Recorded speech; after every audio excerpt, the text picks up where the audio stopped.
Hello friends, welcome to my channel crack civil services. इस video series में हम 11th class की economics की एनसीईआरटी डिस्कस कर रहे हैं। हमने लेसन नंबर 3 हाफ कवर कर लिया था। आज हम लेसन नंबर 3 को कंप्लीट करते हैं, उससे आगे की स्लाइड्स को कवर करते हैं। ये मेरे बारे में इंफॉर्मेशन है, एक बार आप लोग देख लीजिए। मेरा सिलेक्शन यूपी पीसीएस 2017 वाले एग्जामिनेशन में हो गया है। उसके अलावा भी मैंने कई एग्जामिनेशंस क्लियर कर लिए हैं, टीचिंग के एग्जामिनेशन, आईबी का एग्जामिनेशन और कई एग्जाम्स के मेंस दे रखे हैं। कुछ के रिजल्ट्स अभी पेंडिंग है। तो मेरा मोटिव यही रहता है कि आप लोग मेरे एक्सपीरियंसेस से लर्न करें और हम आप लोगों को वैल्यू एडिड कंटेंट प्रोवाइड कराते रहें, जिस कंटेंट की मदद से आप लोग एग्जामिनेशन क्लियर कर पाएंगे। फ्रेंड्स, अगर आप लोगों को हमारे चैनल पर जो भी कंटेंट प्रोवाइड कराया जा रहा है उसकी पीडीएफ चाहिए तो प्लीज़ आप लोग टेलीग्राम चैनल से जुड़ जाएं। टेलीग्राम चैनल का लिंक मैंने डिस्क्रिप्शन बॉक्स में प्रोवाइड करा रखा है, आप लोगों को फ्री में पीडीएफ मिलेगी। अगर आप लोग हमारे चैनल पर नए हैं तो प्लीज़ चैनल को सब्सक्राइब कर लीजिएगा। वीडियो थोड़ी सी भी पसंद आई है तो मुझे आप लोगों की लाइक्स का वेट रहेगा। अगर आप लोगों को वीडियो थोड़ी सी भी अच्छी लगी है तो प्लीज़ लाइक ज़रूर कर दीजिएगा। आप लोग इस वीडियो को रेट एंड रिव्यू भी कर सकते हैं कमेंट सेक्शन में। एक्टिवली पार्टिसिपेट कीजिए, आप लोग को मज़ा आएगा पढ़ने में और मुझे पढ़ाने में। तो स्टार्ट करते हैं। ये हमारा 11th क्लास की इकोनॉमिक्स की एनसीईआरटी का लेसन नंबर 3 है। हमने कुछ टॉपिक्स कवर कर लिए थे, आप लोग देख सकते हैं सभी टॉपिक्स, और कुछ टॉपिक्स अभी हमें कवर करने हैं। तो आज के लेसन में हम रिमेनिंग टॉपिक्स को देखेंगे। ये स्लाइड हमने कवर कर ली थी, बैकग्राउंड के बारे में पढ़ा था। ये स्लाइड भी कवर हो गई थी। स्टार्ट करते हैं। मैंने आप लोगों को लास्ट लेक्चर में फॉरेक्स रिजर्व के बारे में बताया था। अगर आप लोगों ने लास्ट लेक्चर नहीं देखा है तो देख लीजिएगा, लिंक मैंने डिस्क्रिप्शन बॉक्स में प्रोवाइड करा दिया है, सभी चीज़ें क्लियर हो जाएंगी। मैंने बताया था कि हमारे पास फॉरेक्स रिजर्व होना बहुत ज़रूरी होता है। जब भी हमें किसी भी कंट्री से कोई भी चीज़ इंपोर्ट करनी होती है तो हम फॉरेक्स रिजर्व के अगेंस्ट इंपोर्ट करते हैं। अगर हमारे पास एप्रोप्रिएट अमाउंट में फॉरेक्स रिजर्व नहीं होगा तो हम इंपोर्ट नहीं कर सकते हैं। जब हमारे रिफॉर्म्स आए थे, एलपीजी रिफॉर्म्स, हमारी इकोनॉमी में प्रॉब्लम्स हो गई थी और हमारा जो फॉरेक्स रिजर्व है वो काफ़ी डिक्लाइन हो गया था। इसका रीज़न मैंने आप लोगों को लास्ट लेसन में बताया था। अगर आप लोगों ने ध्यान से पढ़ा है तो कमेंट सेक्शन में मुझे आंसर कीजिएगा, हमारे फॉरेक्स रिजर्व डिक्लाइन क्यों हुए थे। मैं देखना चाहती हूँ कि आप लोगों ने कितना रिवाइज कर रखा है। देखिए, अब जब हम रिफॉर्म्स कर रहे थे, हमने लिबरलाइजेशन रिफॉर्म्स किए थे और हमने फॉरेक्स सेक्टर में भी रिफॉर्म किए। तो यहाँ पर हमारे रिफॉर्म्स क्या रहे वो बहुत इम्पोर्टेंट है। सबसे पहला रिफॉर्म ये था कि जो रुपी है, रुपी की वैल्यू को कम कर दिया था। रुपी डी वैल्यू हो गया था। अब आप लोग जानना चाहेंगे कि रुपी की वैल्यू को कम करने से क्या फ़ायदा होगा। मैं बताती हूँ आप लोगों को। जब रुपी की वैल्यू कम हो गई, मतलब पहले $1 में 70 रुपए आते थे, अब $1 में 75 यानी कि 75 रुपए आने लगे। तो इसका ये मतलब हुआ कि रुपी की वैल्यू कम हो गई, रुपी कमजोर हो गया डॉलर के सामने। पहले $1 में 70 रुपए आते थे, अब $1 में 75 रुपए आते हैं। तो इस एग्जाम्पल के थ्रू मैं आप लोगों को समझाती हूँ कि हम अपने फॉरेक्स रिजर्व को कैसे बढ़ा पाए। देखिए, जब हमारे रुपी की वैल्यू कम हो गई, मान लीजिए कोई एक्सपोर्टर है और कोई इंपोर्टर है। एक बंदा एक्सपोर्टर है जो इंडिया से सामान बाहर की कंट्रीज में एक्सपोर्ट करता है और दूसरा बंदा इंपोर्टर है। तो देखिए, जो एक्सपोर्टर है मान लीजिए पहले $10 कमा रहा था, अभी भी वो $10 ही कमाएगा, लेकिन पहले उसे $1 के बदले 70 रुपए मिल रहे थे, तो उसे 700 रुपए मिल रहे थे। लेकिन क्योंकि अब $1 के बदले उसे 75 रुपए मिल रहे हैं, तो उसे 750 रुपए मिल रहे हैं। तो मतलब जो एक्सपोर्टर्स हैं उनका फायदा हो रहा है, क्योंकि अब $1 के बदले उन्हें ज्यादा रुपए मिल रहे हैं। एक्सपोर्ट को बढ़ावा मिलेगा इस तरीके से। और जो इम्पोर्टर्स हैं उन्हें नुकसान हो रहे हैं। नुकसान कैसे होंगे? मान लीजिए पहले उन्हें इंपोर्ट करने के लिए, बाहर की कंट्री से सामान खरीदने के लिए $1 पे करना पड़ता था, तो यानी कि 70 रुपए पे करने पड़ते थे। लेकिन अब उन्हें पे तो वो $1 ही कर रहे हैं, लेकिन अब उन्हें $1 की वैल्यू क्योंकि 75 रुपए हो गई है, तो 75 रुपए पे करना पड़ रहा है। तो इम्पोर्ट जो है वो काफी महंगे हो गए और एक्सपोर्ट हम कहेंगे चीप हो गए, सस्ते हो गए। एक्सपोर्ट्स को बढ़ावा मिला और इंपोर्ट्स घटे, और जैसे ही इंपोर्ट घटेंगे और एक्सपोर्ट्स को बढ़ावा मिलेगा, हमारा फॉरेक्स रिजर्व बढ़ जाएगा। तो फ्रेंड्स, इस तरीके से ये फॉरेक्स सेक्टर में रिफॉर्म हुआ। आगे देखते हैं दूसरे रिफॉर्म्स क्या हुए। इस वजह से क्या हुआ, इंडिया में फॉरेक्स आना शुरू हो गया, ज्यादा फॉरेक्स आया। पहले क्या होता था, जो रुपी की वैल्यू है डॉलर के अगेंस्ट, वो आरबीआई डिटरमाइन करता था, सेंट्रल बैंक डिटरमाइन करता था, वो कंट्रोल्ड थी कि मतलब $1 में 70 रुपए आएंगे, $1 में 75 रुपए आएंगे। ये सारी चीजें पहले आरबीआई डिसाइड करता था। लेकिन अब क्या कर दिया, जो फॉरेक्स रेट है वो मार्केट डिसाइड करेगी, जो रुपी की वैल्यू है वो मार्केट डिसाइड करेगी। जिसकी डिमांड ज्यादा होगी, अगर डॉलर की डिमांड ज्यादा है या फिर डॉलर की डिमांड कम है, उस हिसाब से रुपी की वैल्यू डिसाइड होगी फॉरेक्स मार्केट में। अब आरबीआई का रोल खत्म हो गया था। आगे की रिफॉर्म्स देखते हैं। Trade and investment policy reforms. Trade और इन्वेस्टमेंट में क्या क्या रिफॉर्म्स आए, देखिए हमारी दो तरह की रेस्ट्रिक्शंस थी, कोटा एंड टैरिफ।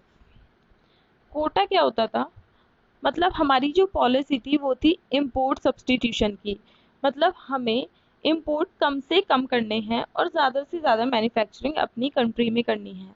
हमारी पॉलिसी थी इंपोर्ट सब्स्टिट्यूशन की पॉलिसी।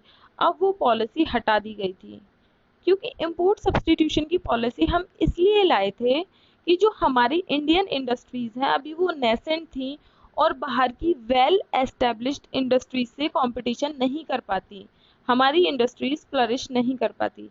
लेकिन अब काफ़ी टाइम हो गया था, हमारी जो इंडियन इंडस्ट्रीज हैं, इंडिजिनस इंडस्ट्रीज हैं, वो वेल डेवलप्ड हो गई थी, और इस टाइम पर उनके इम्प्रूवमेंट के लिए हमें उन्हें कंपटीशन फेस कराना था।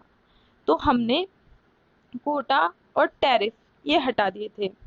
कोटा क्या होता था, पहले ये होता था कि एक कोटा डिसाइड कर देते थे कि 10 से ज़्यादा क्वांटिटी इंपोर्ट नहीं कर सकते, 15 से ज़्यादा क्वांटिटी इंपोर्ट नहीं कर सकते थे, तो वो सारी रेस्ट्रिक्शन हटा दी थी। टैरिफ क्या होता था, टैरिफ मतलब ड्यूटीज होती थी, टैक्स होते थे, टैक्स के रेट बहुत हाई थे, वो सब घटाकर नॉमिनल कर दिए गए थे। Abolishing quantitative restrictions on imports and exports. Imports और एक्सपोर्ट्स पर जो क्वांटिटेटिव रेस्ट्रिक्शंस थी कि सिर्फ इतनी ही क्वांटिटी इंपोर्ट होगी या फिर एक्सपोर्ट होगी, वो हटा दी गई थी। टैरिफ रेट्स कम कर दिए गए थे, टैक्स जो हैं, ड्यूटीज जो हैं वो कम कर दी गई थी। Removal of import licensing. देखिए इंपोर्ट करने के लिए पहले लाइसेंस की ज़रूरत होती थी और लाइसेंस बहुत प्रॉब्लमेटिक होता था, उसे रिन्यू कराना, करप्शन भी होता था, रेड टेपिज्म भी होता था, तो ये सारी चीज़ें हटा दी गई थी। अब इंपोर्ट करने के लिए लाइसेंस की ज़रूरत नहीं थी। किन चीज़ों को छोड़कर, एक्सेप्शंस क्या थे, hazardous and environmental sensitive industries, मतलब अगर कुछ हजार्डियस या फिर एनवायरमेंटली सेंसिटिव है तो उसके लिए, उसे इंपोर्ट करने के लिए लाइसेंस की ज़रूरत होगी, अदरवाइज लाइसेंस की कोई ज़रूरत नहीं होगी। नेक्स्ट देखते हैं एक्सपोर्ट ड्यूटीज़। एक्सपोर्ट ड्यूटीज़ को बिल्कुल हटा दिया गया था। अब देखिए एक्सपोर्ट ड्यूटीज़ से होता क्या था, एक्सपोर्ट ड्यूटीज़ की वजह से ये प्रॉब्लम आ जाती थी, इंडिया से जो गुड्स जा रहे हैं वो महंगे हो जाते थे, और जब वो महंगे हो जाते थे क्योंकि हम एक्सपोर्ट करने पे टैक्स लगा रहे थे। कोई भी चीज़ इंडिया से एक्सपोर्ट हो रही थी तो उस पर टैक्स लगता था, और जब टैक्स लगेगा और इंडिया से जो प्रोडक्ट्स आ रहे होते थे वो महंगे हो जाते थे वर्ल्ड मार्केट में, और उतने कॉम्पिटिटिव नहीं बचते थे। कोई भी चीज़ महंगी हो जाएगी बहुत ज़्यादा तो उसकी डिमांड कम हो जाएगी, वो और चीज़ों को टक्कर नहीं दे पाएगी। तो ये सारी चीज़ें हटा दी गई थी, एक्सपोर्ट ड्यूटीज हटा दी गई थी, जिससे कि इंडियन प्रोडक्ट्स इंटरनेशनल मार्केट में और ज़्यादा कॉम्पिटिटिव हो जाएं, उनकी पोजीशन और अच्छी हो जाए, वो ज़्यादा बिकने लगें, और इससे क्या होगा, हमारे एक्सपोर्ट्स प्रमोट हो जाएंगे। अब आ जाता है प्राइवेटाइजेशन। एलपीजी रिफॉर्म्स में तीन चीज़ें हैं, तीन टर्म्स हैं, लिबरलाइजेशन, प्राइवेटाइजेशन, ग्लोबलाइजेशन। लिबरलाइजेशन को हमने डिटेल में पढ़ लिया है, अब आ जाता है प्राइवेटाइजेशन। यहाँ पर दो टर्म्स हैं जो कि बहुत इंपॉर्टेंट है, प्राइवेटाइजेशन एंड डिसइन्वेस्टमेंट। दोनों अलग अलग टर्म्स हैं, कंफ्यूज मत कीजिएगा।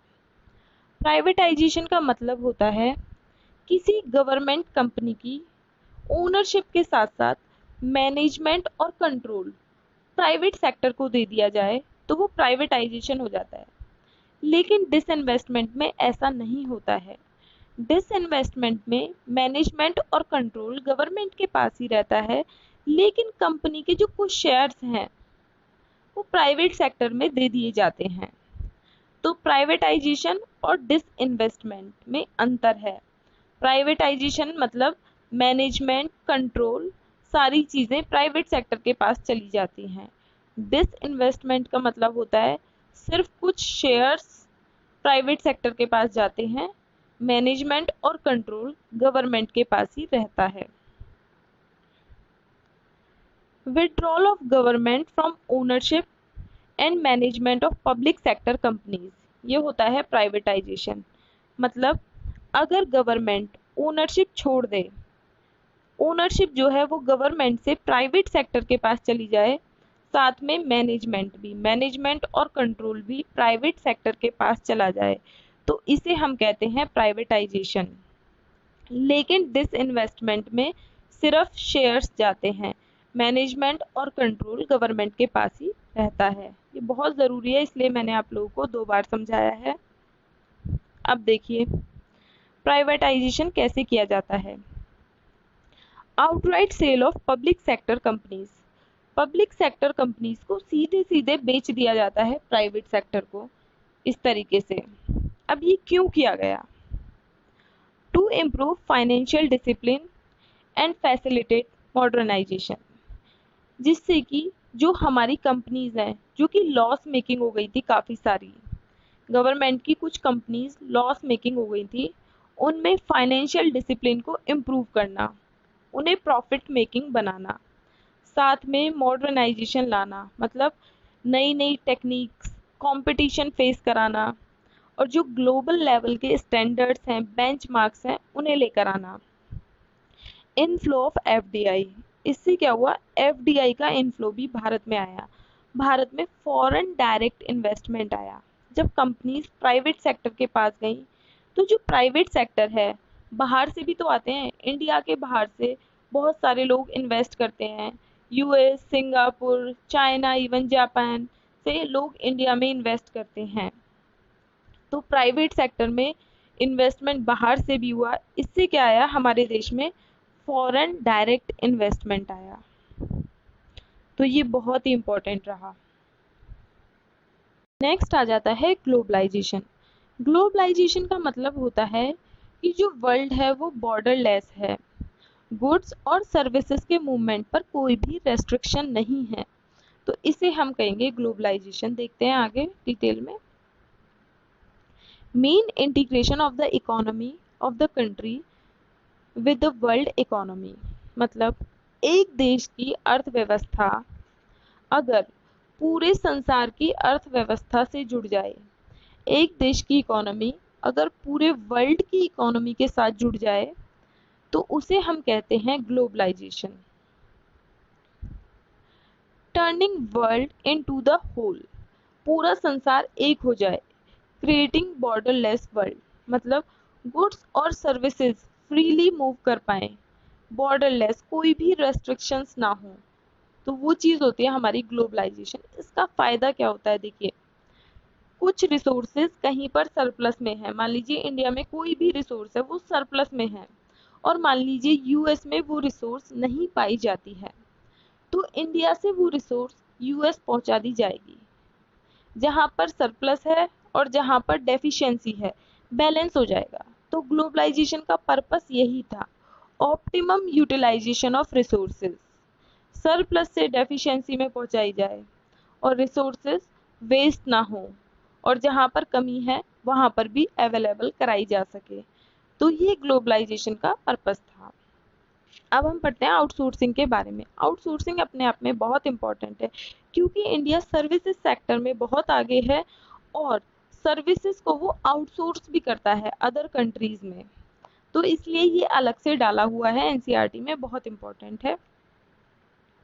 आउटसोर्सिंग का मतलब क्या होता है? A company hires regular services from external sources, मतलब जब कोई कंपनी अपनी सेवाएं किसी बाहर के सोर्सेज से ले, जब कोई कंपनी अपनी सेवाएं किसी बाहर के सोर्सेज से लेती है तो उसे हम आउटसोर्सिंग कहते हैं। एग्जाम्पल देख सकते हैं, मान लीजिए इंडिया की कोई भी कंपनी है, रिलायंस जैसे। अब रिलायंस क्या कर रही है, मान लीजिए यूएस में कोई बैंक है, तो रिलायंस उसके लिए सॉफ्टवेयर बना के दे रही है, उसे प्लेटफॉर्म प्रोवाइड करा रही है जिससे कि वो अपना बिजनेस ऑपरेट कर सके। तो एक तरीके से रिलायंस जो है वो सर्विसेज आउटसोर्स कर रही है उस पर्टिकुलर यूएस के बैंक को, और वो जो बैंक है यूएस में वो सर्विसेज ले रहा है, हायर कर रहा है रिलायंस से, तो इसे हम कहते हैं outsourcing. It is intensified because of growth of fast modes of communication. आज के टाइम में हमारे जो कम्युनिकेशन के मोड्स हैं वो बहुत ज़्यादा फास्ट हैं। हम इंडिया में बैठे बैठे यूएस में क्लाइंट को टैकल कर सकते हैं, तो इस वजह से आउटसोर्सिंग कर पाना बहुत ही इजी हो गया है। Growth of IT services, IT services की बहुत ज़्यादा ग्रोथ हो गई है, जैसे कि बिजनेस प्रोसेस आउटसोर्सिंग होती है, नॉलेज प्रोसेस आउटसोर्सिंग होती है, इंडिया दोनों में ही आगे है, बीपीओ केपीओ। अकाउंटेंसी मैंने आप लोग को एग्जांपल बताया, banking services, music recording, film editing, book transcription, clinical advice, teaching, ये सारी चीज़ें आउटसोर्सिंग इंडिया आउटसोर्स करती है दूसरी कंट्रीज को। टीचिंग भी आउटसोर्स की जा सकती है, देखिए जैसे मैं आप लोगों को पढ़ा रही हूँ डिजिटल प्लेटफॉर्म के थ्रू, मैं सर्विसेज प्रोवाइड करा रही हूँ और आप लोग मुझसे सर्विसेज ले रहे हैं, तो ये आउटसोर्सिंग है। डेवलप्ड कंट्रीज टू इंडिया, तो आप लोगों को पता चल गया इंडिया आउटसोर्सिंग में काफ़ी आगे है, बीपीओ केपीओ और सर्विसेज सेक्टर में इंडिया काफ़ी आगे है। तो फ्रेंड्स आज के लिए इतना ही रखते हैं, बहुत ही इम्पोर्टेंट कंटेंट था, बहुत ही ज़रूरी भी था। इसके आगे हम वर्ल्ड ट्रेड ऑर्गेनाइजेशन पढ़ेंगे, क्योंकि अब हमारा ग्लोबलाइजेशन हो गया है तो ग्लोबलाइजेशन के कुछ रूल्स भी होने चाहिए, तो उन रूल्स को हम वर्ल्ड ट्रेड ऑर्गेनाइजेशन के थ्रू पढ़ेंगे और फिर ये चैप्टर हमारा कंप्लीट हो जाएगा। मैं इसी में करा सकती थी, लेकिन मैं उसे एक अलग से टॉपिक की तरह लूँगी, थोड़ा डिटेल में। एनसीईआरटीज़ के अलावा उसमें मैं थोड़ा एड ऑन करके भी पढ़ाऊँगी, क्योंकि वर्ल्ड ट्रेड ऑर्गेनाइजेशन अपने आप में एक इम्पॉर्टेंट टॉपिक है और एग्जामिनेशंस में पूछा ही जाता है।